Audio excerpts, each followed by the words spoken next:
and gentlemen, coming to you live from the Lucky Dog studio in a hidden location somewhere in the upper Midwest of the United States of America, it's a brother making his own way but with all the wrong opinions.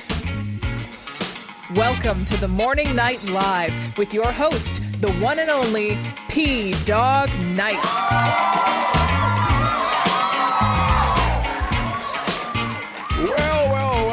Shall we get this thing started? Let me find the right button. There we go. Good morning, everybody. Welcome to the Morning Night Live. I'm your host, Marty, also known as P-Dog Knight on the internet. And these people are just in tears right now because the Supreme Court's not doing what they're told to do because they had a plan and this is just going to ruin their plans. And the Supreme Court did something so mean and nasty and so just terrible. It's just unconstitutional. They're illegitimate, blah, blah, blah, blah, blah, blah, blah, blah.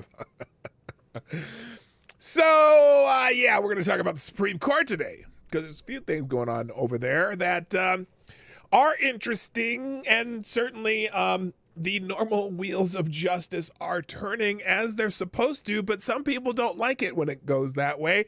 They expected that the Supreme Court would automatically rule that Donald Trump's an insurrectionist and everything like that. And it's just not going to their plan. And, you know, I'll bet you, sometime later this year, not even later this year, probably the next few months, you're going to hear a lot of people bitching and moaning about Jack Smith. Why did Jack Smith wait so long? Why did he do this? Why did he do that? Instead of just, he should have charged him 3 years ago because Trump's an insurrectionist and blah, blah, blah, blah, blah, blah, blah. No, they had a plan. The plan was to do all this stuff in 2024 during a presidential election so they could derail the guy with the funny hair, and then they thought they would be just smooth sailing. They would have the insurrectionists in jail and 14th Amendment and probably, hung for treason and everything. But they didn't realize that, hey, courts, like on this kind of stuff, move very deliberately slowly, and that's what's happening, and they are losing their freaking minds, and I don't feel bad for them at all. So anyway, that's the intro to the show. How's everyone doing? Let's put my face on the screen a little bigger. How are you today? It is welcome to the Morning Night Live. I'm your host, Marty, also known as P-Dog Knight on the internet. And welcome to the P-Dog Knight channel on this 29th of February, 2024. Yes, it is a leap year, and it's February 29th. So it's a very special day. In fact, we have a friend that we're going to take out to dinner tonight who is going to be celebrating her 21st birthday this year because she only has a birthday every 4 years. So that'll be interesting. It's always interesting. We always have a good time on February 29th. In fact, it's interesting because when you go out on February 29th, because we've done this before, and people have birthdays on February 29th, really love to celebrate them on February 29th. A lot of people out there, celebrating birthdays because they only get to really have a real birthday every 4 years. So that's it. So anyway, that's a whole lot of jibba-jabba so early in the morning. I know, isn't it? Isn't it, though? I'm sorry. I just have to get this off my chest. It's funny. By the way, thank you. Here's something going on. Oh, yes. Gunfox61 dropping Hamilton's in the tip jar. I decided to play the little thing there. There's Jack Cochran's girlfriend, or his future wife. I don't know which one you want to call it. If you didn't know, Jack Cochran has an affinity for people from the let's just say another side of the world. And then also Gunfox, that one says stupidity is strong with this one. Okay, and then he has another one coming up, I think, here. Oh, there it is. Thank you. Another Hamilton from Gunfox61. Let the madness continue. Okay, and then I think he, I know there's one more popping up, and this is one of my topics today already, where it says, hey, hey, hey, goodbye. Should be two. No, there's three. And I got all three of them in the links today. So we're going to do that. And before I do that, of course, I need to say good morning to everybody. So let's do that and get this thing started because I'm running late as usual. First in chat over in Realm, Mr. Avocados Diablo. Is anybody surprised? Anybody surprised? No, I know you're not. By the way, if you want to be, but you could, by the way, Gunfox, you are the new Streamlabs Superstar sponsor of the day. Yay! Thank you for sponsoring the show. If you want to do what Gunfox does, if you want to beat Gunfox out as the Superstar sponsor of the day, it's going to cost you $30.01 so far. Anyway, because the Superstar sponsor today is a person who's the master of keeping my lights on. So I appreciate that. And there's the link to it on YouTube. I suppose I could put that in Rumble too. Here, I'll put it in Rumble too, just in case. Well, I think everyone's watched on YouTube. Streamlabs, though, that's the best place to do Super Chats because you can write a lot more stuff. You can drop in links. You can do whatever you want. And it's much better than YouTube Super Chats and Rumble Rants are great too. And Venmo Cash App. Hey, if you don't want to have a message, feel free. But I like the YouTube Super Chats open 24 hours a day. You know how it works. Okay, also on Rumble, Mr. Mike Savage, Blarg is here. Ricky Ravioli's in the house. Yeah, long time no see. And that's everyone over on Rumble. On YouTube, we have the leader of the band is, wait a minute. Hang on a second. Let me unpin this for a second. Am I looking at this right? Somnambule Nation beat. Oh, wait, wrong music. Somnambule Nation gets the bell. Congratulations. You must have been, you were really quick. Very good. You were quick. Also, good morning, Avocados Diabli. Sorry, that's his theme music. I can't use it for other people. Also, good morning, Kara Soldier, Lord Stanhope, Gunfox61, the amazing administrator of the P-Dog Night Discord server. Good morning also to Mike Savage, Blarg. I said Lord Stanhope. Oh, you guys were chatting away. Tyre, Alexander, the Gentleman Lynch is in the house. Okay. Also, good morning. Oh, Rabbit. By the way, tomorrow is the first. You got to say if the first words out of your mouth on the first of the month are rabbit, not rabid, rabbit, but rabbit. You'll have good luck for the month. I guess. I always forget to do it anyway. But yeah, rabbit, welcome. Simon Wolfwood's in the house. Good morning, Attack Alpaca. TC is here. Anonymity T2. I'll be back is here. Good morning. Rick Ashbringer, what's up? I said TC, right?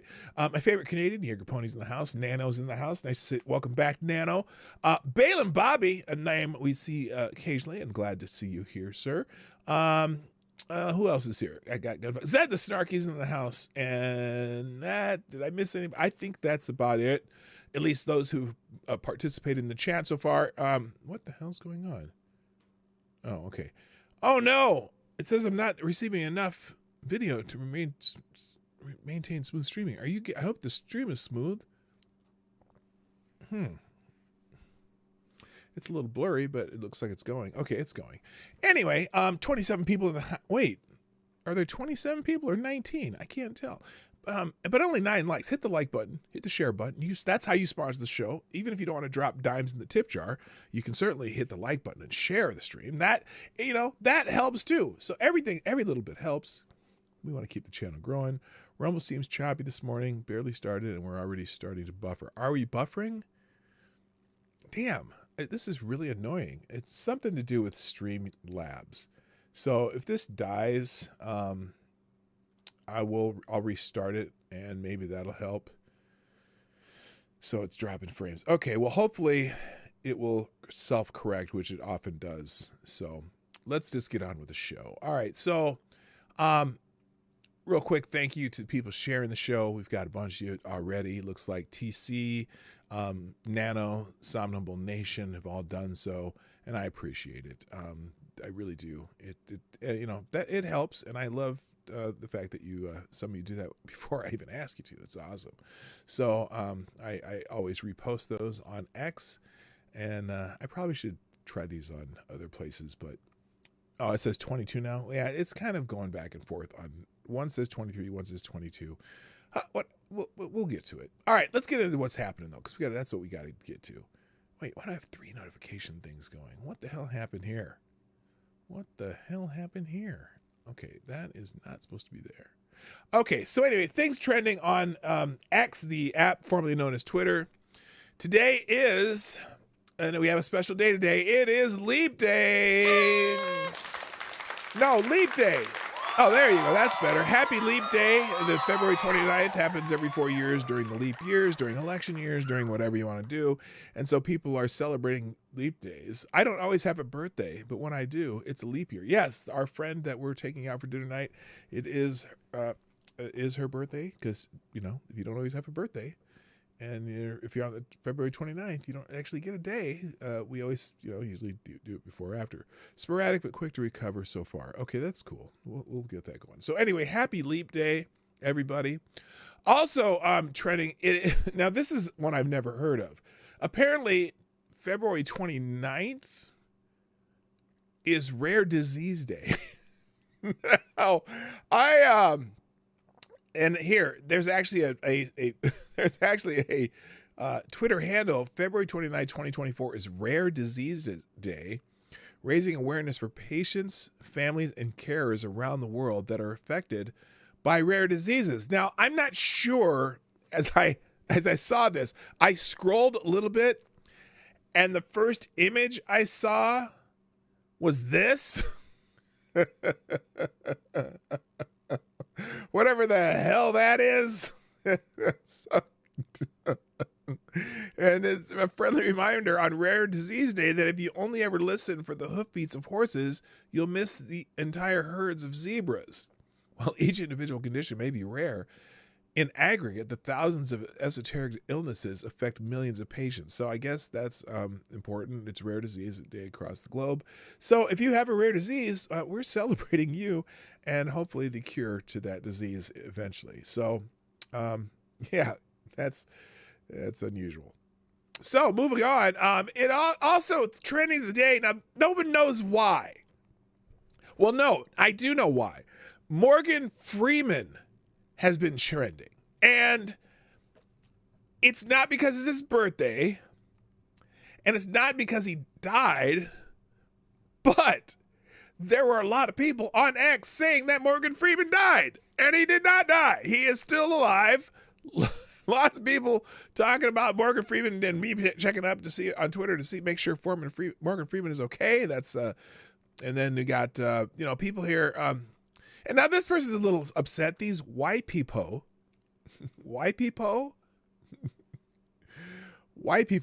trying to play with our hearts and emotions on the last day of Black History Month since we got an extra day due to the leap year. How dare you Google unalive our beloved Morgan Freeman? Because lots of people are saying Morgan Freeman died 2 days ago, and he didn't. He's alive and well. It's funny. I was thinking about this. I've been watching Morgan Freeman do his craft since I was like 5 or 6 years old, because Morgan Freeman was on the original Electric Company. Remember, who's here is old enough? Well, I suppose the Electric Company continued into the 80s, so most of you would heard of the Electric Company. Might have even in, the PBS, children's show, The Electric Company. And rest in peace, Joe Rogan. What the hell? No, Joe Rogan's not dead either. The Electric Company was this kids show on PBS. Usually happened right after Sesame Street, where I lived. And Morgan Freeman was one of the original, characters on the Electric Company, and he went by his own name, Morgan. Rest in peace, Cher. Oh God, she was trending too, and I didn't even pull that up because I don't care. She's bitching about Trump. That's why she's trending, and I don't really care about that shit anymore. But anyway, so Morgan Freeman is not dead. I should have a big blinking sign right here. Morgan Freeman is not dead. In fact, I'm going to do that. Here we go. Here we go. I'm going to type that. Here we go. We're going to type that on X, the app formerly known as Twitter. I'll do it right here live. Morgan Freeman is not dead. I should add Hail Hydra, but I'm not going to.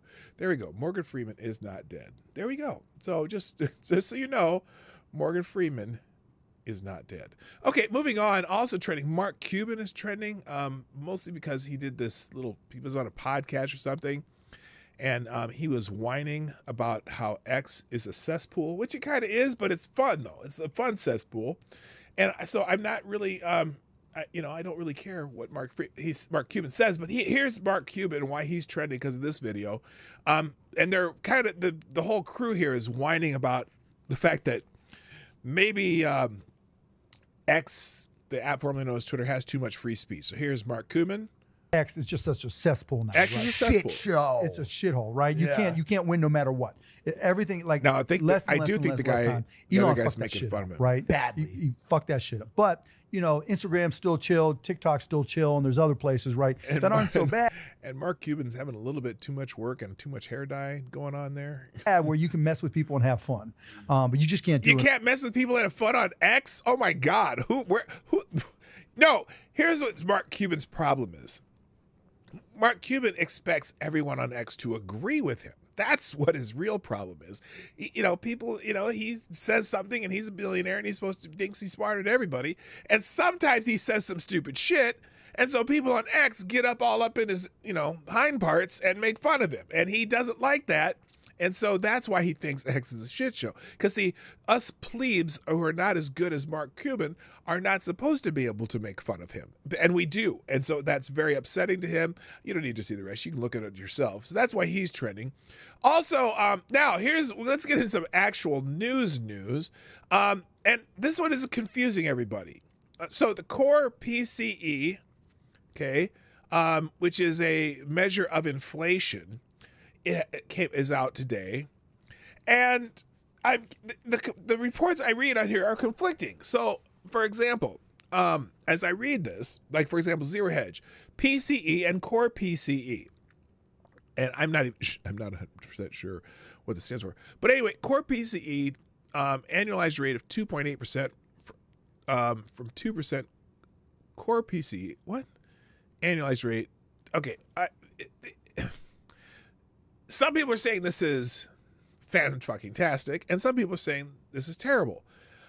So here it is. This is another person. Gordon Johnson says, super core PCE inflation exploded higher on a month-to-month basis to 0.596%, or basically the highest ever, showing the Federal Reserve is nowhere near restrictive and nowhere near its goal of 2%. Yet, the Fed is taking rate cuts, and the market is cheering today's inflation data. Okay, so this guy's he's critical of it.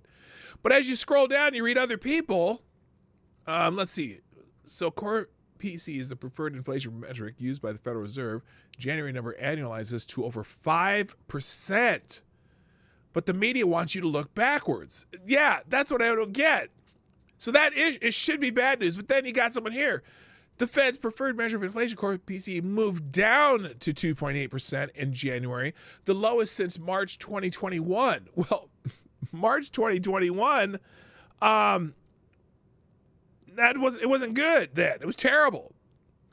But anyway, then they go here. The Fed rate is now 2.4% above core PCE, the most restrictive monetary policy we've seen since September 2007. So this guy seems to want the Fed to lower rates, okay? Even though up there, this guy's saying that the annualized, if you annualize it's like over 5%, or, it's a month to month, prices up over 0.5%, which is significant. And I'm sure most of that's due to fuel, right? Because gas prices went up quite a bit. So so I don't even know who to listen to on this data. So if you want, I'm putting the link here, and you guys can just see if you can figure it out. Now this one, US PCE for January was right in line, and thus a small relief after the hot CPI PPI. Core PCE rose 2.8% year to year, down from 2.9% in December. Headline PCE slowed to 2.4% year to year from 2.6%. I can't figure it out. And so I'm just gonna, in the immortal words of Elvis, fuck it. I just can't do it. Am I still on? I'm really concerned about this. Okay. Oh, it's back to excellent connection. So that's good. And you can see me now. All right. Let's move on to the next thing I had bookmarked here. Brownsville, Texas is trending. And why is Brownsville, Texas trending? Well, supposedly the president of the United States is supposedly going to be visiting Brownsville today. James Rosen put this picture up. Brownsville, Texas.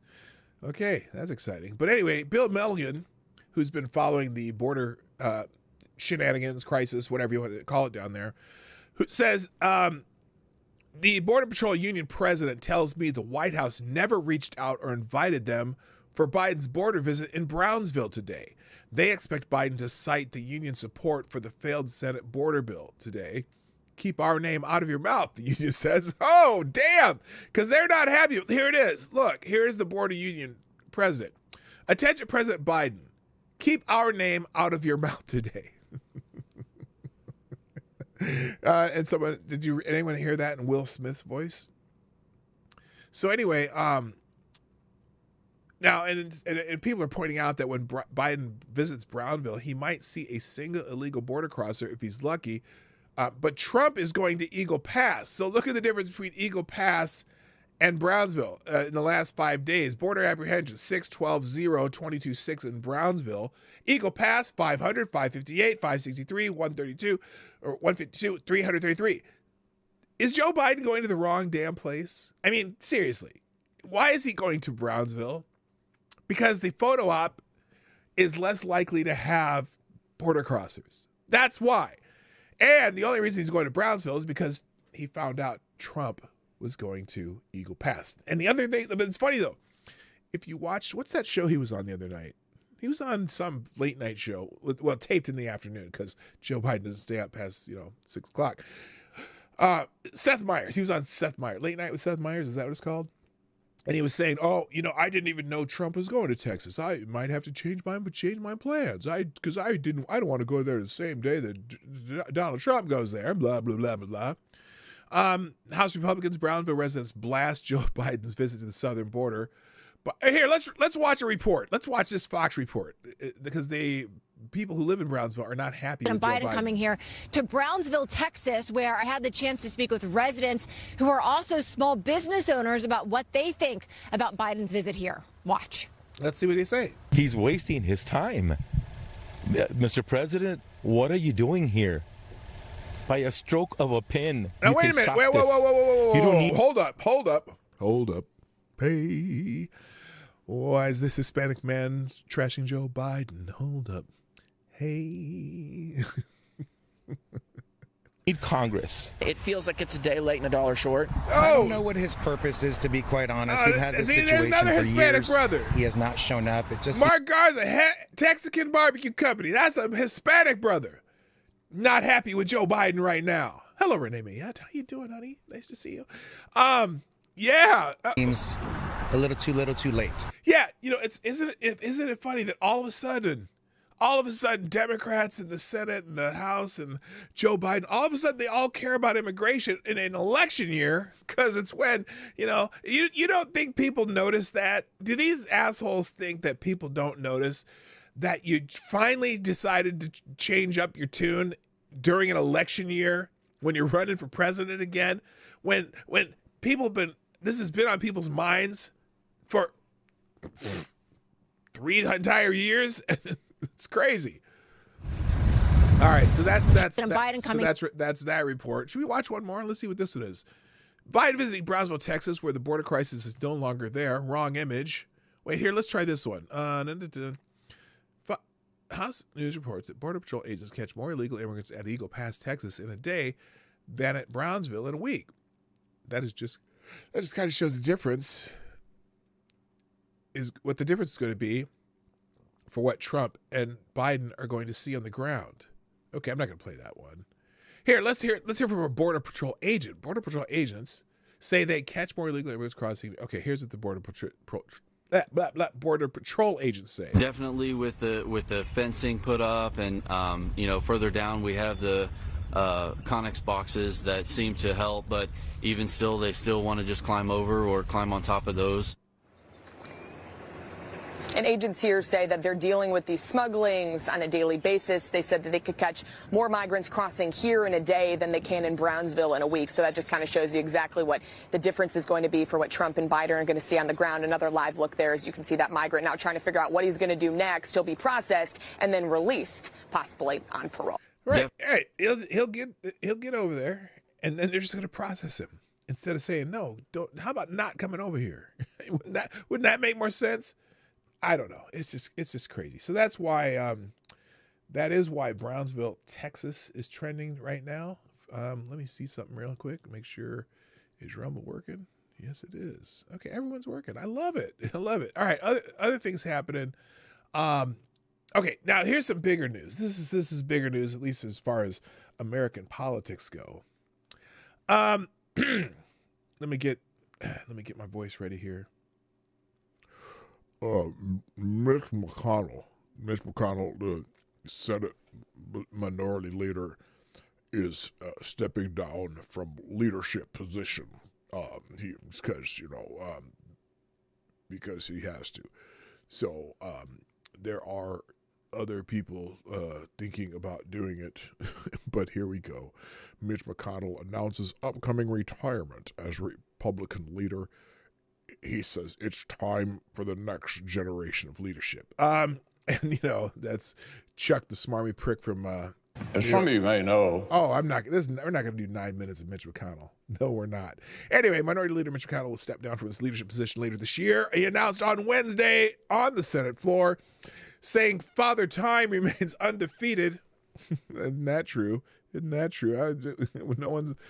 Yes. And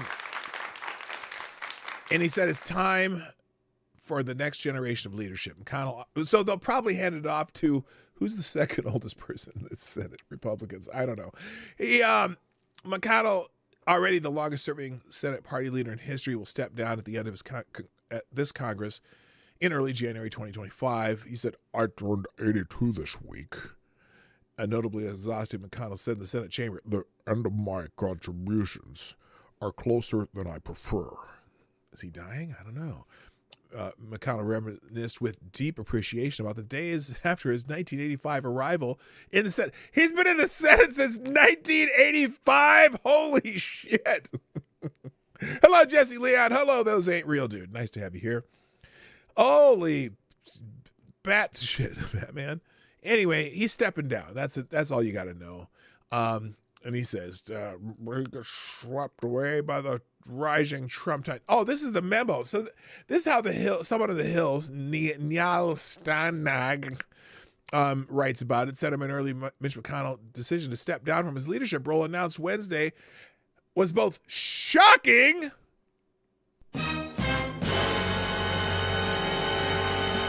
yet unsurprising. The shock is rooted in the fact that McConnell has come to seem a permanent figure of the Washington political landscape. That's part of the problem. He was first elected to the Senate in 1984 and became Republican leader in 2007. He is the longest-serving senator leader of all time from either party, but McConnell's decision to step aside was also foreseeable for a simple, stark reason. Beyond his age of 82, his party has moved sharply away from him and toward his intra-party nemesis, former President Donald Trump, even as he remained its titular head in the upper chamber. The venom with which Trump attacked him was unignorable. More broadly, the traditional republicanism of which McConnell was an emblem has been increasingly supplanted by an by an angrier, more performative style. The schism between the remnants of the pre-Trump GOP and the MAGA wing was evidence in the reaction to McConnell's decision to step aside as leader after November's election. Senator Mitt Romney, the carpetbagger who represents Utah, has steeped in the GOP establishment as McConnell himself paid tribute to the Kentucky's extraordinary record of being steadfast in his defense of conservative values. Now, I don't say that I can't say that Mitch wasn't a decent conservative and he held the line on certain things, but a lot of times he was he wanted the press to like him and wanted Democrats to like him, and his friend Chuck, the smarmy prick from New York, Schumer, they were a little bit too chummy for my personal taste. But anyway, now President Biden, again, he is a friend of President Biden. President Biden told reporters that he was sorry to hear McConnell was stepping down. Of course, he's probably surprised he even heard it, and called McConnell my friend, and noted that they had been able to work together in good faith, even though we have many political disagreements. Now, a more hostile wind blew from other directions. Representative Matt Gaetz of Florida, one of the brashest Trump loyalists, a Trump loyalist in Congress, expressed glee on social media at how McConnell had now been 86th alongside former Speaker Kevin McCarthy and outgoing Republican National Committee Chair Ronna McDaniel. Senator Rick Scott from Florida noted in a statement that he had challenged McConnell for leadership in 2022. Scott greeted McConnell's departure as an opportunity to refocus our efforts on solving the significant challenges faces our country and actually reflect the aspiration of voters. So that didn't sound like, did that sound hostile? Rick Scott didn't sound hostile. He just said, hey, it's going to give us an opportunity to do some new things and have some different leadership, blah, blah, blah, blah, blah. So anyway, that's just two takes on it. So that's why McConnell's trending. Also trending, Rand Paul, because people are suggesting that Rand Paul become the new Senate Majority Leader. It probably won't happen because, Rand Paul still has kind of the ire of the establishment type. He's not an establishment flunky, so it's probably not going to happen. But who would be the best choice to lead them? Well, Travis from Flint says Rand Paul 100%. He's the only one that actually put American taxpayers first. True, in the Senate at least. At Man Squatch, our friend from is that our Man Squatch? No, it's a different Man Squatch. I want term limits for Congress. 20 seconds later, vote for Rand Paul for a fourth term. Anyway, if you would like to see Rand Paul replace Senator Mitch McConnell as the Senate Minority Leader, casually like this post. Okay, names that you think could replace Mitch McConnell in the chat if you are a Republican follower of what Republicans do and Republican things. John Cornyn has put himself forward. That is true, Rick. There's, Cornyn, Rick Scott, Rand Paul. I don't think he has a chance to become it because he's a little bit out there. So anyway, let's move on because I got to get some news. Navy Yard is trending. Apparently there was a shooting near the Navy Yard in D.C. There was a police officer shot. The suspect is reportedly holed up in an apartment. This was 3 hours ago around 4th Street and Tingy Street. So this is actually kind of breaking news. Another sad day in the Navy Yard with SWAT raid due to shooting. Really sad to see what has become of this neighborhood in D.C. as a whole, and why I'm voting to recall Allen. Who's recall Charles Allen? I have no idea who Charles Allen is. Officer shot. Here's another one. Officer shot 400 block of M Street Southeast in Navy Yard, D.C. Shots were fired at police, resulting in a housing authority police officer being shot and taken to the hospital in the back of a police cruiser. His condition is unknown at the moment. So that was 4 hours ago. That's a developing story. We'll probably hear more about that tomorrow. And when I say Navy Yard is an area. Oh wait, Navy Yard is an area. It's not like the actual Navy Yard. It's an area of D.C. A neighborhood. So the Navy Yard neighborhood. Oh, here's one. Update. Suspect in custody after incident at ARRIS apartment building, Navy Yard. Residents breathe sigh of relief. Okay, so in fact, let's see if we can find. Let's do the latest. Let's go to the latest link here, right here. Latest. The moment SWAT teams ascended Aris apartment complex. Okay. 1 minute ago. Update. Washington, D.C. police have one in custody following a barricade in the Navy Yard. Video of suspected shooter as he's loaded into an ambulance. This suspect injured a police officer this morning. So the police officer is injured so far. We don't have an update on that. So, all right. So there you go. And they've lifted shelter in place order.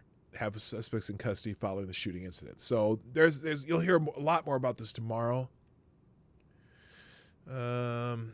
The officer is expected to survive his injuries. He was shot in the torso.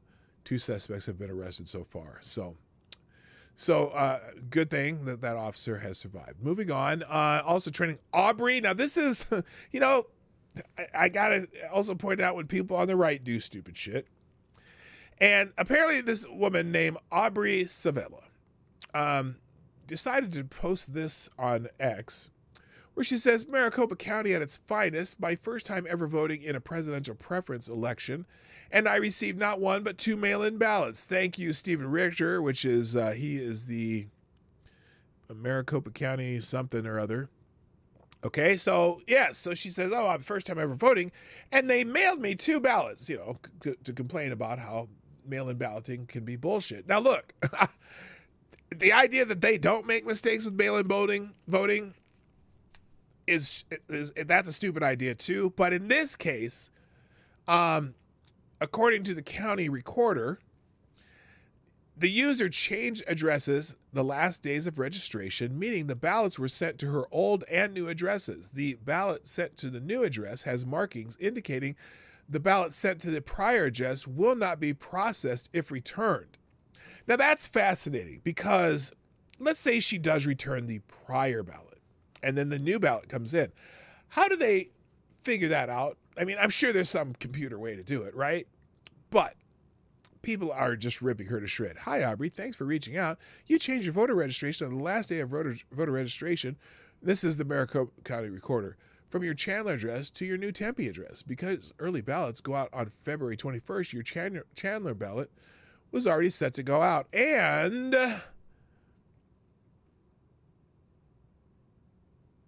so it did. Then we sent out a new ballot to your new Tempe address when we process your voter registration modification. That's why you had to redact out different links in the address because they were sent to different addresses. You'll also notice that one of the packets codes end in 01 and the one to your old address, and one ends in 02, the one sent to your new address. As soon as the 02 one goes out, the 01 packet is dead, meaning even if you sent it back, it wouldn't proceed to signature verification, and it wouldn't be opened. That's how we prevent people from voting twice. So just use the one with your new address ending in 02. That's the only one that will work. Hope this helps. Have a great night. Happy voting. So now apparently, I think she works for TPUSA, and I don't know if she was trying to just make this point. But some people are saying, I hope this was a learning experience for you. And she actually replied, thank you so much, Mr. Richard, for the clarification regarding my ballots. I see you had no problem sharing my city of residency. Maybe next time you can just share my whole address. Well, don't do stupid shit. Don't do stupid shit. I mean, I get it. You want to make a point of that. Maybe mail-in balloting is not the great, perfect, pristine thing that they want to tell you it is, but at least allow it to happen truthfully. You know what I mean? So, and by the way, thank you, Jimmy Das Hotep, Somnable Nation, and Nano for retweeting my tweet of the show. Also, Resolute Germ and Jimmy Das Hotep did the show too. So there we go. Yes. And oh, by the way, Scribe Light, a lot of you know Scribe. He has responded to my my tweet about Morgan Freeman is not dead with this. He's right, you know. Yes, Morgan Freeman. Again, I remind you, Morgan Freeman is not dead. Just thought I'd clarify. All right, let's get to let's get to some articles, and also obviously trending topic is the Supreme Court, but I'll get to that after this first article from Gunfox, who sent me a readout blog post. Who's this one written by? This one's written by our good friend Jahan Jones. Okay, here we go. Gunfox.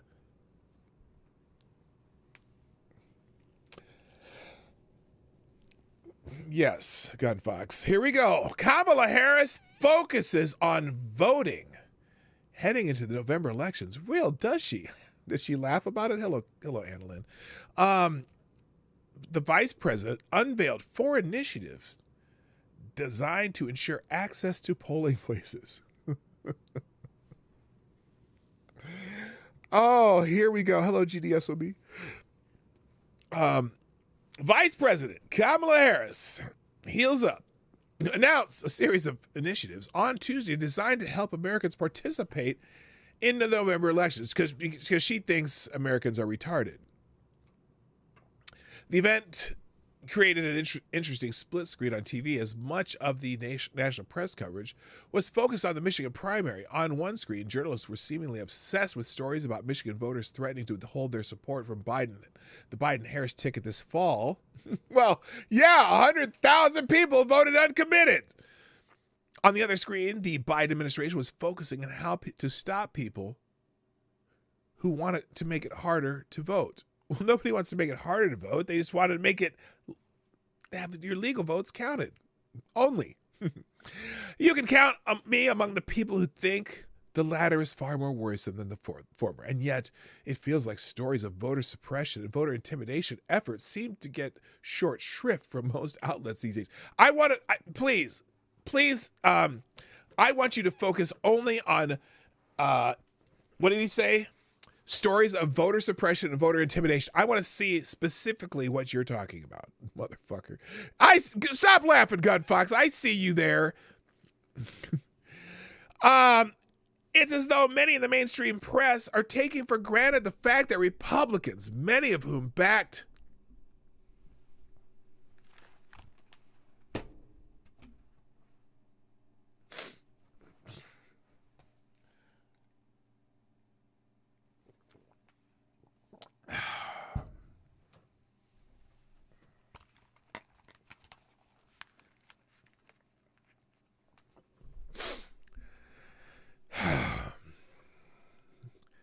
many of whom backed a violent, deeply racist coup attempt in 2021.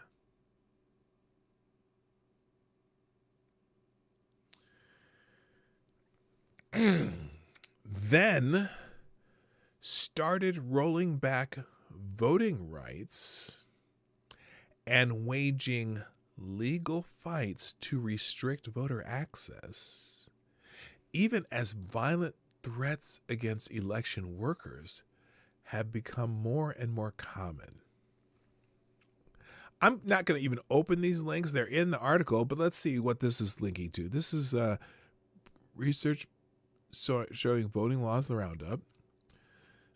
Democracy Docket analysis, Republican backed group behind the surge of GOP election lawsuits.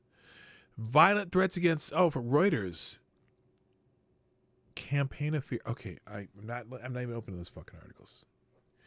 Hello, Blue-Eyed Scream. How you doing? So Harris's announcement on Tuesday at an event where she was flanked by voting rights activists was encouraging to me, largely because it acknowledged a crisis many people are ignoring. She announced 4 initiatives. Let's see what the 4 initiatives are. Let's just see what the 4 initiatives are. One that calls for the Department of Health and Human Services to email information on voter registration to everyone who enrolls in the Affordable Care Act. The Department of the Interior will post this information at the entrances to national parks as well. Oh, so you want people who are on Obamacare to vote for you again. This is what these departments, is that their job, to be your voter registration drive, Kamala? The next one that will allow students to earn money through the federal work-study program for registering people to vote or working as nonpartisan, well, I'm sure they're nonpartisan, poll workers. Another one that vows to protect election workers through a Justice Department division. Are they going to come out with their guns? A Justice Department division known as the Election Threats Task Force. The division was launched in 2021 to respond to threats against election workers, like the one made by a Michigan man who pled guilty this week. And then one that urges the Justice Department to double down on its fight against voter suppression laws nationwide. Now, you know their definition of voter suppression laws are, don't you? Oh, you mean that you have to show who you are to vote? You have to say I just an ID like everybody has, even homeless people have IDs. Harris also announced 3 national days of action centered on voting. One will take place on Juneteenth. Oh, a holiday for black peoples. Well, it's a holiday for everybody. Look, I don't make fun of Juneteenth. Juneteenth is a significant day in American history, and I can understand why we have it as a holiday and whatnot. If you don't like the idea that we're celebrating a day that Americans became free, well, I'm sorry. I get, you think, oh no, it's just for black people. No, it's been celebrated in Texas for 100 years. Okay, just that they've made the Texas holiday a national holiday. So anyway, I see these announcements. Another on the anniversary of the signing of the Voting Rights Act, and another will take place on National Voter Registration Day, which is September 17th. Juneteenth makes more sense than Pride Month. Yes, it does. It's an actual, something that made sense. Anyway, I see these announcements as crucial for 2 reasons. First, election officials like Arizona Secretary of State Adrian Fontes have been sounding the alarm on the need for justice to take a firmer approach dealing with threats against election workers. In January, Fontes said Attorney General Merrick Garland was imperiling our Oh my God! Now Merrick Garland is imperiling our I'm going to start using it for this democracy. Our democracy by being far too cautious in investigating and prosecuting threats. Harris's urgency on the topic could spur the DOJ to act more decisively. Yes, they're going to round up more MAGA people and put them in jail. That's what their strategy. Okay, thank you, Gun Fox, for that. Okay, that's one. I can see if I can get through 2 more, but not quite. Because first, let's move on. Illinois is trending, sort of, because a judge in Illinois took Trump off the ballot in Cook County. Now, this is fascinating because the judge who took Trump off the ballot in Illinois is a traffic court judge who presides over minor traffic violations and Class A misdemeanors. A traffic court judge has removed Trump from the ballot in Illinois. This is, I shit you not. Let me, is there an article on this? Yeah, I got here. I'll just do, there is an article. I'll do the New York. I already have one open. Illinois judge disqualifies Trump from GOP primary because of the ex-president's role on January 6th. How long is this report? Here, we'll watch this report. It's 1:28. I can handle that. There we go. I need some sound though. Here we go. All right, here it is. This is on Laura Ingram's show. The great defenders of democracy. Democracy. Off another state ballot. Of course, this happened in Cook County, and Illinois Circuit Judge Tracy Porter. Circuit Judge. She's a has traffic ruled that judge. Former President Trump is disqualified from the state's March 19th primary ballot and the general election over the quote anti-insurrection clause. Joining me now is Insurrection! Okay, let's not listen to her. Let's just read this. Illinois judge Wednesday barred former President Donald Trump from appearing on the state's Republican primary ballot over his role in the January 6, 2021 riot at the U.S. Capitol. Illinois is the third state to remove Trump, 77, from the primary ballot, citing the 14th Amendment so-called insurrection clause. Joining Colorado and Maine, Cook County Circuit Judge Tracy Porter, a Democrat, paused her order until March 1st in order to give the former president time to appeal. Wait a minute. She did this 3 days ago. She's giving him 3 days to appeal this. Now, this is fascinating. Porter's decision overruled the bipartisan Illinois State Board of Elections, which dismissed a challenge to Trump's candidacy last month after determining that the panel did not have the authority to rule on whether the GOP frontrunner's role in the riot violated the Constitution. Yes, not their jurisdiction, and not hers either. The court shares the Colorado Supreme Court sentiment that did not reach its conclusion lightly, Porter wrote in her 72-page ruling. We're putting that in the links today. This court also realizes the magnitude of this decision and its impact on the upcoming primary Illinois elections. This court's final determination on the issue is that Trump fails to meet the Section 3 of the 14th Amendment disqualification provision based on engaging in insurrection on January 6, 2021, and his name should be removed from the ballot.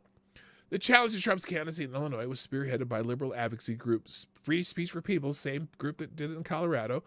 The Colorado Supreme Court's December ruling booting Trump from the ballot is pending before the United States Supreme Court, which is expected to rule in Trump's favor.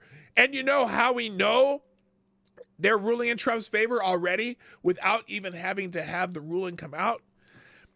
Because if they were not going to rule in his favor, they would have had to already done so. Because Colorado has primary coming up on Super Tuesday. I think they're one of the Super Tuesday states, right? And Colorado has already,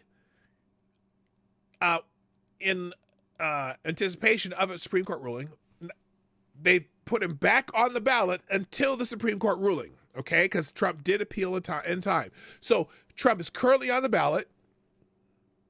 They've already had the arguments before the Supreme Court. The Supreme Court is not, you know how the Supreme Court usually announces their decisions in blocks?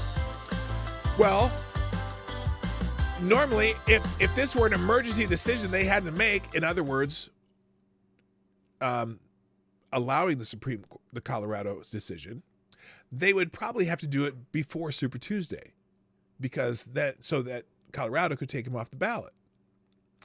They have not done so.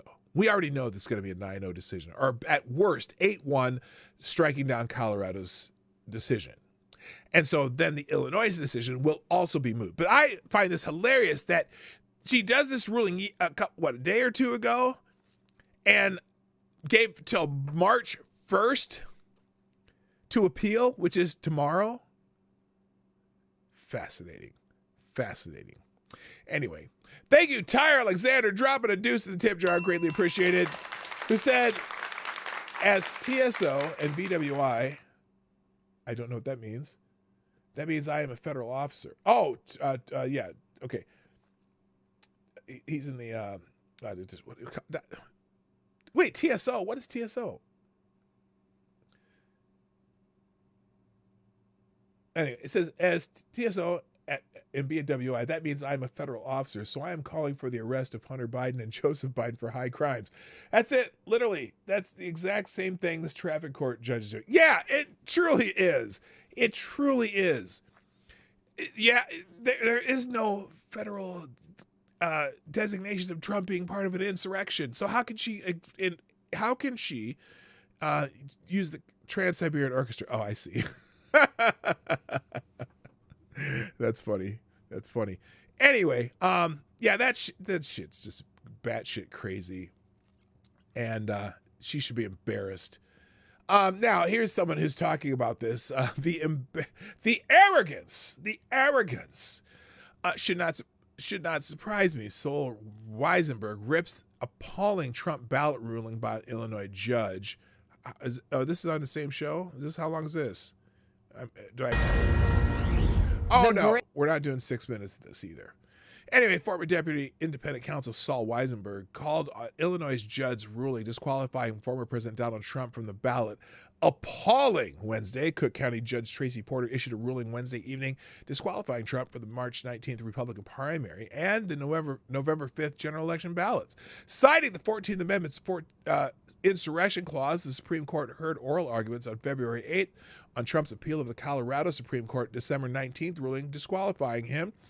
The arrogance of this is appalling, and waiting this late in the day to do it, giving the former president, just until Friday to file an appeal to the Supreme Court. It is already Wednesday, and then to say at the end of it, she issues an order that says my ruling will be further stayed if the U.S. Supreme Court enters opinion inconsistent with this order. Okay, I didn't even read that part yet. Weisenberg told Fox News host Laura Ingraham, well, guess what? If they do what most people think they're going to do, they're going to enter an opinion that makes it impossible for Illinois to take him off the ballot. So the arrogance of that is just well, should not astonish me, but it does.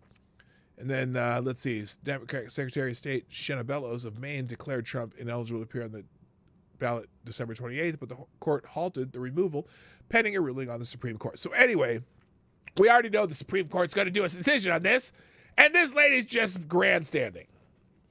FTG. It is FTG Thursday, by the way. Let's have a hearty, healthy FTG for that crazy judge in Illinois.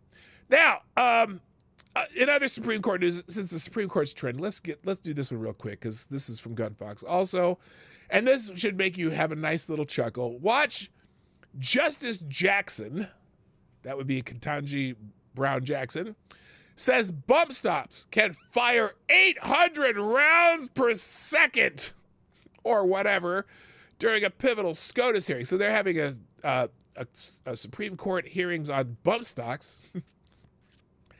And apparently she believes that with a bump stock, you can make an AR-15 shoot 800 rounds per second.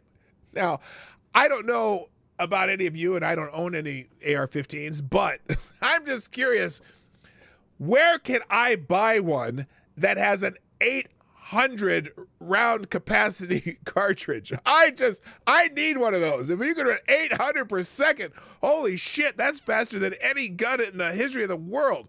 So here it is.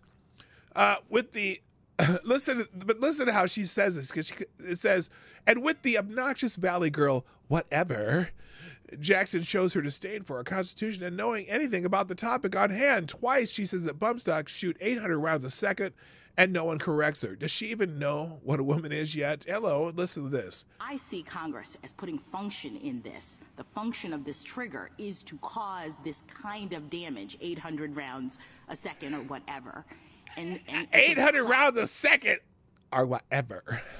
Classification of weapons that we're trying to identify with the statute are those that function in that same way. So, Justice Jackson, I agree with most of that, but I want to be careful because our view is not that because Congress banned machine guns because they're dangerous, anything that's dangerous or that shoots fast is a machine gun. You're right. We draw the evident purpose of Congress that we think my friend's interpretation would frustrate from the text that Congress enacted. Right, and so how about anything in which the trigger functions in the same way? And by function, I don't know that that necessarily means it has to move in the same way. It has to operate in the same way. It can function in the same way insofar as it automatically allows for 800 rounds to be released. So exactly. It doesn't automatically allow for 800 rounds to be released. You still have to put the trigger for each singular bullet. And it can't run. How 800 rounds per second. Per second. 800 rounds per second. Holy Lord. Holy Lord. Justin Jackson said bump stocks allow you to fire 800 rounds per second.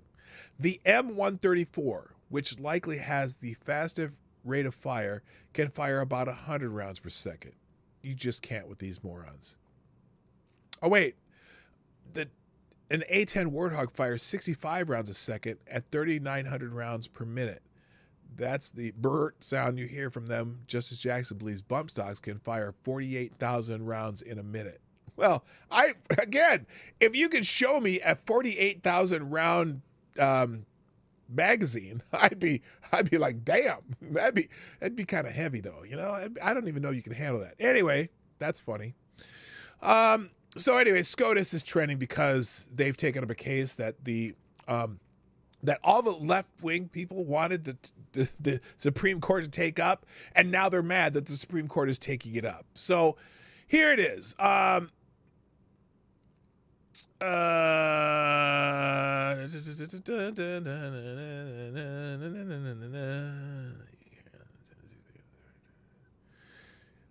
So let's find. I'm going to skip to an article on it.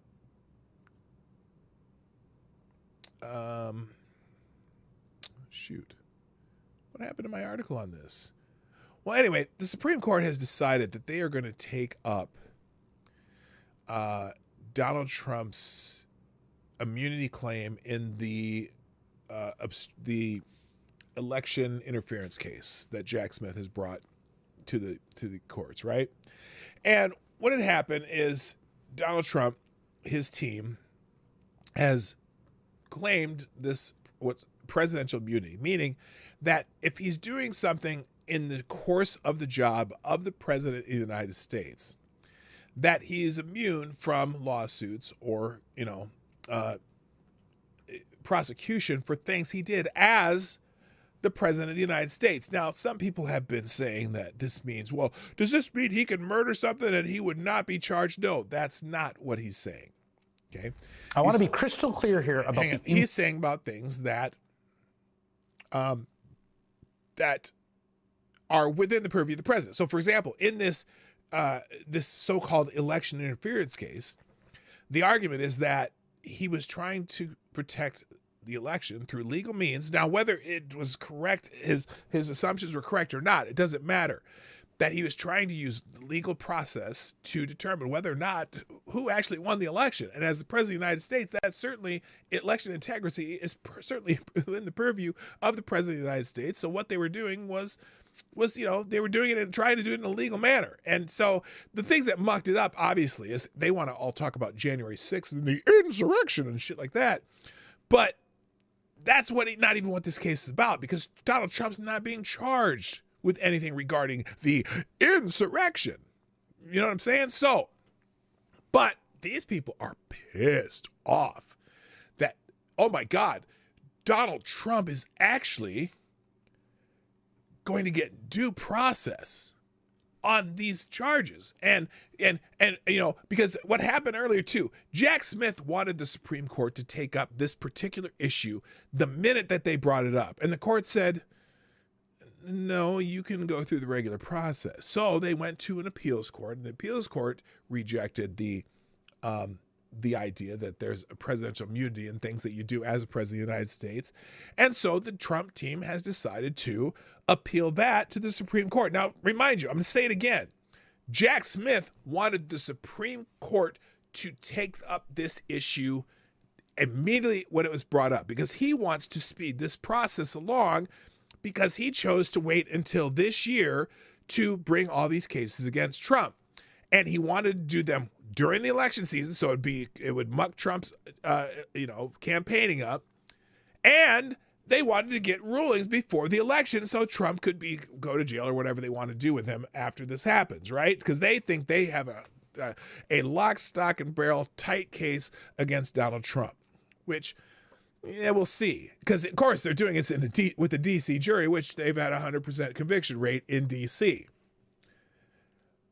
The Supreme Court said no, go through the appeals process. They went through the appeals process. And now the Supreme Court has chosen that they are going to take it up now that they've gone through the normal process. And now they don't want the Supreme Court to take this up. Well, why? Well, because they have a 6-3 Republican appointee and majority. Well, that doesn't mean anything. You've seen Amy Coney Barrett. You've seen, in fact, I've seen cases in the Supreme Court where you go, well, the conservative judges will vote this way and the liberal judges vote this way. And then a couple of the conservative judges voted the other way, and one of the liberal judges voted the other way. Look, they understand what their job and their legacy is on the Supreme Court, right? So anyway, these motherfuckers are mad, and I'm going to show you some clips of how mad they are. Let's start with Chris Hayes here, because he's very angry. Justice delayed. And what's funny, if you look at the screen, look what they put on the screen here. They put this noose up here. Remember, because they're all fired up about they wanted to kill Mike Pence. They wanted to hang Mike Pence. And they even had a noose, a gallows ready at the January 6th insurrection to hang Mike Pence. Of course, you realize that this gallows here, this is about 3.5 feet off the ground. He would have to be midget Mike Pence to hang him with that. But anyway, let's see how pissed off Chris Hayes is. I want to be crystal clear here about the importance of... Oh, wait. Is this Chris Hayes or Rachel Maddow? I can't tell. Well, it's whichever one this is. This is one of the two. It's one of them. I don't know. Of today's news, because I think a lot of the reporting has missed this. What's that, Chris? What happened today? This one-page order looks anodyne. Oh, he's so angry. Look how angry. Look how mad he is. It's hilarious. Right? It is an unmistakable sign from the MAGA majority of the Trump-created court. Oh, the MAGA majority. That they are with him. That they are going to use their power to make sure he does not face trial in an election year for attempting to end American democracy.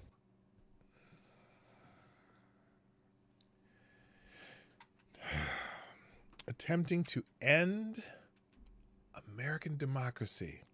Is that what they were attempting to do? Really? Or were they trying to reinforce democracy by asking you assholes to make sure that the ballots in certain states were counted correctly? I don't know. I don't know that he was trying to end democracy. I think he disagreed because he saw some shenanigans going on and things that were just improbable, whether they were or not. The improbability of 6 states shutting down counting all at the same time, then resuming counting when people weren't looking, and then all of a sudden all 6 states flipped in a major way, should at least get a little bit of scrutiny, don't you think? Whether he was right or not. The improbability, the odds were in the billions to one that would all happen in the same election year. That just happened to all have something go on where they had to stop counting ballots in states where 6 states where he was winning, and then when they came back and counted ballots, all of a sudden he lost in all 6 of those states. The probabilities are just astronomical, but he was trying to end American democracy. Go fuck yourself, Chris. Until today, it could have gone either way. Oh, by the way, and this is what Jack Smith wanted. Jack Smith wanted this a couple months ago because he wanted to rush this through. It was genuinely unclear whether they were going to give him what he wanted, whether they were going to put their shoulder to the wheel. What Jack Smith requested. Everyone has always understood what Jack the Smith substance requested of his legal claim here is meritless. It lost at the district court level. It lost unanimously in the appellate court. 3 judges, one of whom is a Republican appointee. Oh, wait a minute. Unanimous in the appellate court. Oh, was that an en banc decision? Was it the entire circuit, or was it a 3-judge panel? You don't seem to know what unanimous means. But hey, here we go. It is bad law under the Supreme Court's own precedent and jurisprudence. Oh, really? The one that you demanded the Supreme Court look at beforehand? Was never to win on the merits. The point was to make a time-consuming Hail Mary pass to attempt to escape accountability. Wow. So you're using the justice system as it was designed. So due process only is good for the people you like. You think, nope, Donald Trump is so awful that he should not get due process. The courts should obey and do exactly what we tell them to do, and all will be joyful in Mudville. Is that what you think, Chris? Trump's bet was that the 6-3 MAGA majority he himself created on that court would bail him out. That they would rob the People's Department of Justice the opportunity to present all the evidence of his guilt. That the voters of this country, you and I, the hundreds of millions of us, might be robbed of the information we need to determine whether the man is guilty of the gravest crime any politician... Wait a minute, but you already think he's guilty of the greatest crime that you're saying. You just said he was trying to end American democracy.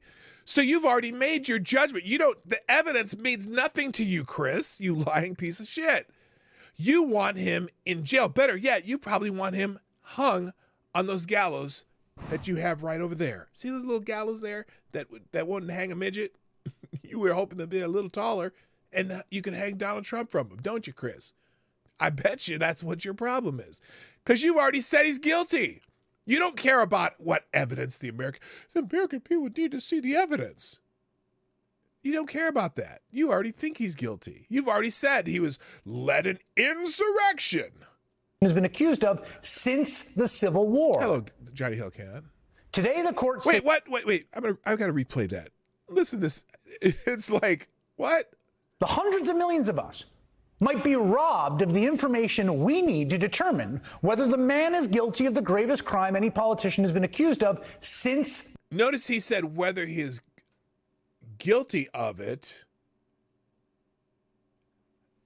I bet he doesn't add guilty or not guilty of it because he already thinks he's guilty. That's why he doesn't even pretend to think that thought. The Civil War. Today, the court signaled they are in cahoots. That the plot is on. It's a go. Because your plot to use lawfare to remove Donald Trump from the ballots is not working. Whose plot is better? Well, in our justice system, there is a due process, and Donald Trump is taking advantage of that due process. Sorry, Chris. I'm sorry that this hurts you so bad. Now I want to go to. Do I have the Rachel Maddow clip? Yep, Rachel Maddow, because during the split of this show, Rachel Maddow also is very upset too. The Maddow twins here with Lawrence O'Donnell. Let's check out Rachel Maddow being pissed off. Is really presidential immunity an open question? Because what's the most famous pardon in American history? Gerald Ford pardoning Richard Nixon once he had resigned and was a former president. Well, you know what? Are you really going to just sit here and agree with Gerald Ford? Because remember, that reason that pardon was controversial is because Nixon wasn't charged with anything. So I'm curious, what's she going to say here? Why did Gerald Ford pardon Richard Nixon? Quote, as a result of certain acts or omissions occurring before his resignation as president, meaning as a result of stuff he did while president, quote, Richard Nixon has become liable to possible indictment and trial. So Gerald Ford's legal opinion applies in this case. Is that what you're saying? And you're saying that questioning election results is a crime. Is that what you're saying? Because I've never heard that one before. In fact, I'm curious what Richard Nixon would have been charged with even. Because he didn't do the deeds that got him, would have had him impeached. So I'm curious what he would have been liable for in that case. It wasn't his idea that those people snuck into the Watergate and tried to steal some whatever they were stealing. No one's ever made that connection. The only reason that he was, they pushed him out because, apparently there were some tapes or something, whatever. But whatever, hello. Oh, number one, how you doing? But anyway, whether or not he shall be so prosecuted depends on findings of the appropriate grand jury and the discretion of the authorized prosecutor. Right, the discretion of the authorized prosecutor. Do you think they would have actually prosecuted him? I don't think they would have. But Gerald Ford did stop the mess by pardoning him. So what? So you're going to use Gerald Ford's very different take on a very different case. Interesting. So the idea that this is an open question, that it might has the Supreme. Oh, and here's the other thing. So let's say that they prosecuted Richard Nixon back in '74. Let's say they would have done that. Has the Supreme Court ever ruled on anything like this before? Based on just Gerald Ford's opinion from the executive branch, has anyone in the courts ever ruled on anything like this? You're saying that we should, Gerald Ford said so we shouldn't even fathom this legal process that is available to an American citizen. Let's just say it's not Donald Trump. Let's say it was somebody else. Wow, that pause game is terrible. Look at her. She is just apoplectic. Let's say it was anybody besides Donald Trump. Would they be afforded this process or no? If there was a constitutional question like this. When Joe Biden has this problem after the end of his term this year, does he have the right to make this question and have it heard? because the reason you don't think so is because you think he's already guilty and should already be hung. He should already be in jail. As far as you are, Rachel, you're still pushing the Russia thing. It might be that a former president can never be tried for something that he did because he was president when he did it. That's not the argument, Rachel.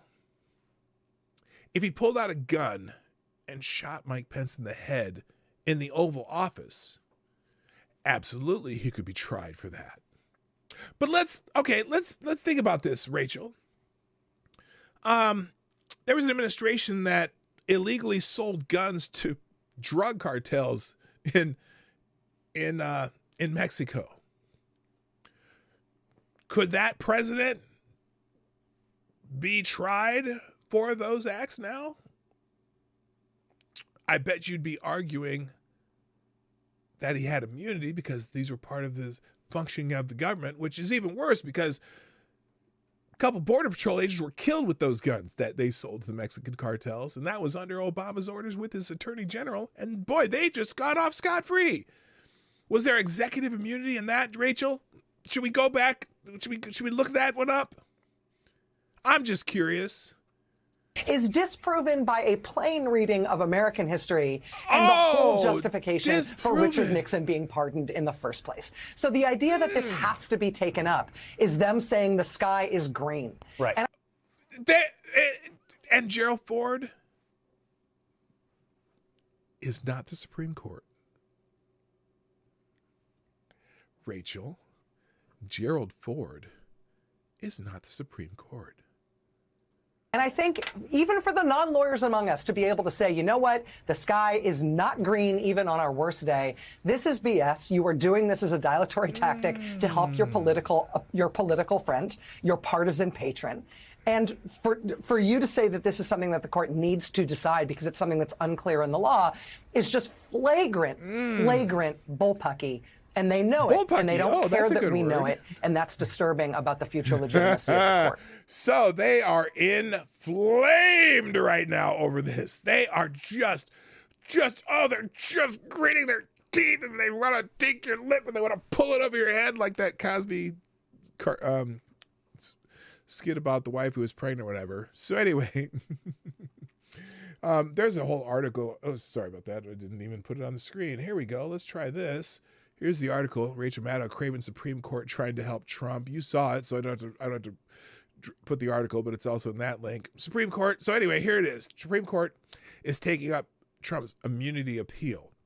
Supreme Court agreed Wednesday to take up former President Donald Trump's presidential immunity appeal. The decision to hear Trump's appeal means the trial in his election interference case in the lower court will remain on hold. The justices scheduled oral arguments for the week of April 22nd, 2024. Again, Jack, this is what Jack Smith asked for. You asked for it, you got it. Supreme Court. Hello, Hammer. Stop. Hammer time. Nomads in the house and unacceptable views, too. The special counsel's request to treat the stay application as a petition for writ of certiorari is granted. And that petition is granted limited to the following question: whether and if so, to what extent does a former president enjoy presidential immunity from criminal prosecution for conduct alleged to involve official acts? Again, alleged to involve official acts, not the wanton murder of somebody or, tax fraud or anything. Presidential official acts during his tenure in office, the order states, without expressing a view on the merits. And again, the appeals court, the appeal that they upheld the judge's judgment on this, that acts you do while you're a president only are immunity while you are still president. The day you leave office, you are no longer immune from prosecution of things that were official acts.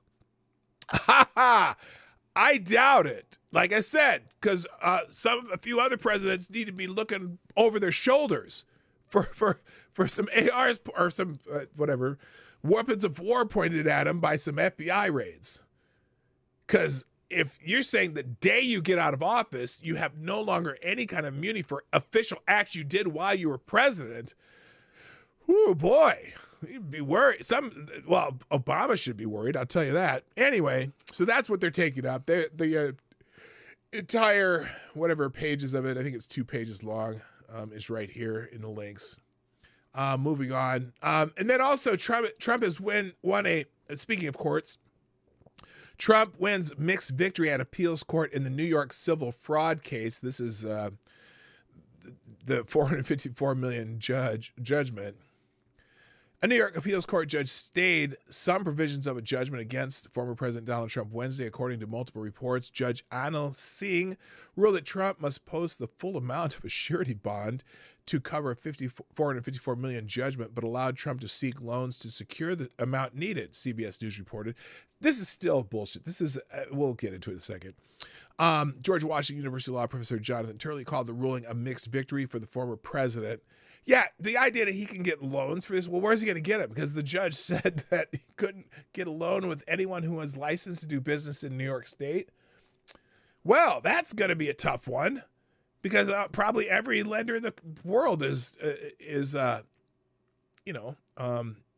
licensed in New York State, because New York City is the financial capital of the world, basically. Jonathan Turley said, it leaves him with a rather onerous burden, but the decision of the lower court, in my view, was unfair, Turley told Fox News' Martha McCallum. The judge imposed an unprecedented penalty under this law for this type of conduct. In fact, none of us have seen this law applied in this way, and by doing so, you not only hit Trump with a massive award, but you required Trump to put the money up front under a separate rule, which requires you to deposit money or get a bond. And then Trump was hit with a 30-day deadline to do so. And then on top of that, he was unable to do business with some of the New York banks.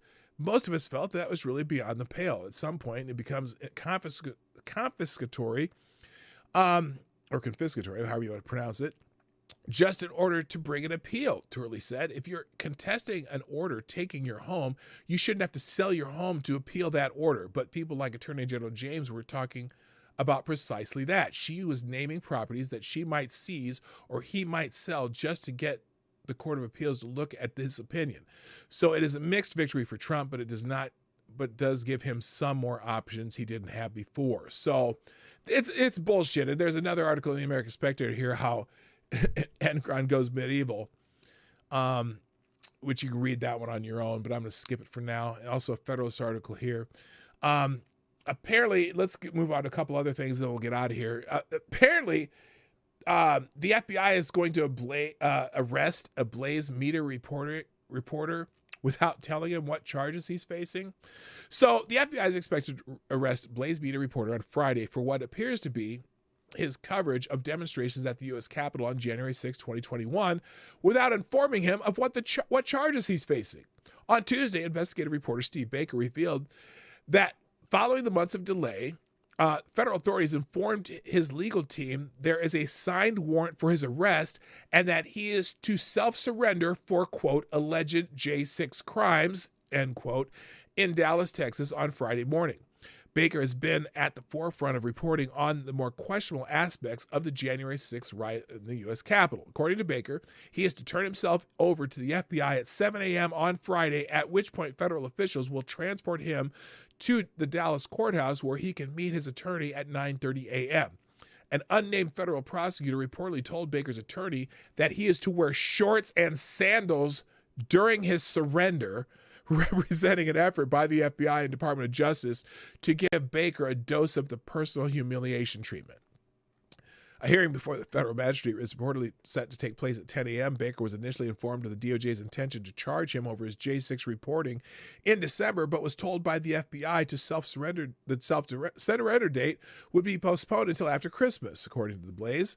While the feds reportedly reclaim they have no intention of detaining Baker and the charges against him are nonviolent misdemeanors, the Blaze Media reporter nor his attorneys have been informed what specific counts he's facing, signaling a potential violation of the Sixth Amendment, which guarantees individuals accused of a crime the right to be informed of the nature and cause of the accusation. Blaze reported that the powers that be won't tell Baker's attorney what the charges are because they believe Baker will post them on social media. So yeah, this guy was reporting. He was literally there doing a job, reporting during this, and they're going to arrest him, but not tell him what the charges are going to be. So that's fascinating. Let's see. Police group slammed Biden's judicial pick for ties to a group that celebrated cop killers as freedom fighters. Oh my gosh. So this is a nominee. Speaking of courts again, Biden's judicial nominee, Adil Manji, already faces headwinds to his nomination over ties to an anti-Israel think tank that hosted terrorists on the anniversary of 9/11. Oh my God. Now he's facing the ire of police organizations over his links to a group that hails 6 cop killers as freedom fighters. 5 police unions representing 280,000 officers have urged senators to oppose Mangi's nomination for the Third Circuit Court of Appeals over his position on the advisory board of the Alliance of Families for Justice. The fact that Mr. Mangi, as an advisory board member, aligns himself with an organization advocating for the release of convicted cop killers is seriously disturbing, said the National Sheriff's Association, which represents more than 3,000 sheriffs. Look, he should be... He needs to go in the bin.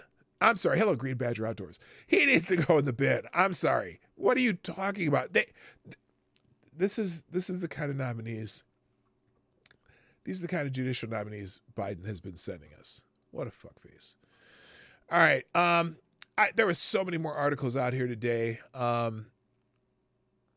I wanted to get to, but it doesn't look like I have time. I am going to put the entire aggregator that I use on here because JJ Sefton has tons of great articles. So if you ever want to check out Ace of Spades blog, one of my favorite places to get news stories from, other than Gunfox, of course. But the other 2 articles that are the ones that I already have open, if I can get to this back here, would be, let's see, in the MRC TV, Democrats violated the Constitution in order to spend $1.7 trillion of federal court rules. House Democrats used an unconstitutional ploy to pass a $1.7 trillion omnibus spending bill signed by President Joe Biden in December of 2022, according to a federal court. Ruling on the lawsuit filed by Texas Attorney General Ken Paxton, federal Judge James Hendricks agreed that House Democrats, led by Speaker Nancy Pelosi, did not have a constitutional quorum present and needed to pass the Consolidated Appropriations Act of 2023 on December 23rd. Oh my gosh. That is, I'm going to have to read this one because they passed that bill. Right now they're talking about passing another bill to, stopgap, whatever, just so the government doesn't shut down. Oh, please shut that shit down. Who cares? Just pay the people who got to get their paychecks, but whatever. That's a big one. And then in the New York Post, there's an article on why boys are turning towards conservative beliefs. It's a rebellion against parents' woke ideology, which is an interesting article. So anyway, guys, that's it for today. Happy Thursday. Happy Leap Day. And I hope you all enjoyed this show today. Please, if you would be so kind, hit the like button, share the stream, and PDogNight.live 24 hours a day if you want to sponsor the show. Thank you to our sponsors today, Tyre Alexander, and our superstar donor of the day, Gunfox61. Thank you much, guys. Thanks for everyone who's participated in the chat. I gotta go. Got shit to do. Thank you. My name is PDogNight. And I'm out of here. Those links will be in the chat shortly. Have a great day. Bye-bye. Hey, this is PDogNight, and thank you for watching today on the PDogNight channel.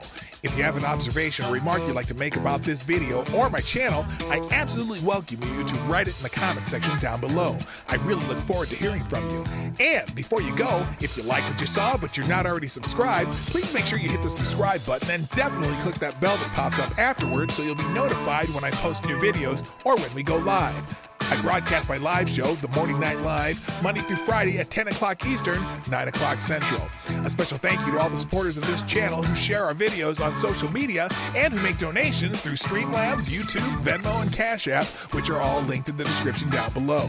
Thanks again, and until next time, I'm PDogNight, and I'm out of here.